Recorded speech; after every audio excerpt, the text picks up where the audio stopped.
থাকলে আমার দুনিয়াতে মজা কিনে দিত, কিন্তু আজকে আমার বাবা নাই, আমার কে মজা কিনে দিব? আমার বাবা থাকলে দুনিয়াতে আমার কোনো কিছুরই অভাব ছিল না। আর দুনিয়াতে আমরা বাবা থাকতেও বাবার মর্যাদা বুঝি না। বাবাকে উল্টো পাল্টা কথা বলি, তারপরেও বাবার মর্যাদাটা বুঝি না। আর যে এতিম, যার বাবা নাই, যার মা নাই, যার মা নাই, এর তো মনে চাই মার হাতে কয়টা খানা হইতে, মার হাতে দুইটা খানা খাইতে, কিন্তু মার নাই, কার হাত দিয়ে খানা খাবো? আর যার মা আছে, মায়ের সাথে কত বিয়াদবি করে, মার কথা শুনে না। এখন সন্তান, এখনকার যুবক সন্তান এরকম খারাপ, নিজের মাকেও হত্যা করে, নিজের মাকেও খুন করে, লাশ প্যাকেটিং করে ফ্রিজে ঢুকায়।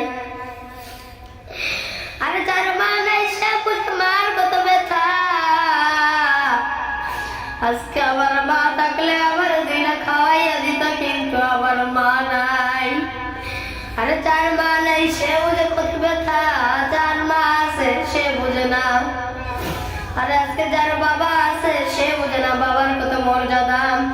আর যে বাবা তোমার জন্য এত কষ্ট করিয়া তোমাকে লেখাপড়া করাইতেছে, আর যে বাবা তোমাকে এত কষ্ট করিয়া পড়াইতেছে, দিনে শিক্ষা দিতেছে, তোমার আলেম বানাইতেছে, বড় বানাইতেছে, তোমার ডাক্তার ইঞ্জিনিয়ার বানাইতেছে, নিচে না খাইয়া তোমাকে খাওয়াইতেছে, তারপরেও তুমি বাবার মর্যাদা বুঝো না।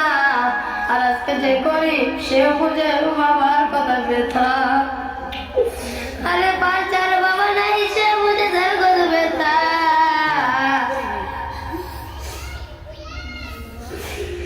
আর বাবার, আমরা বাবার কষ্ট বুঝি না। আজকে দুনিয়াতে আমার বাবা আছে, আমি আমার বাবার কষ্ট বুঝি না। আজকে দুনিয়াতে আমার মা আছে, আমি আমার মার কষ্ট বুঝি না।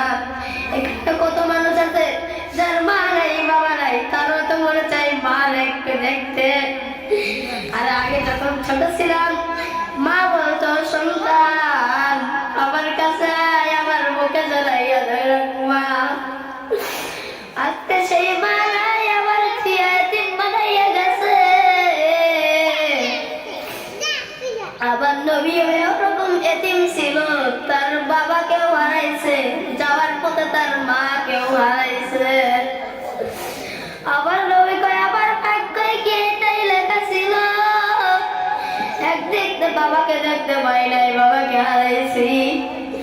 আবার বাবার কবর দেখতে এসে যাওয়ার পথে মা ইন্তেকাল করেছে।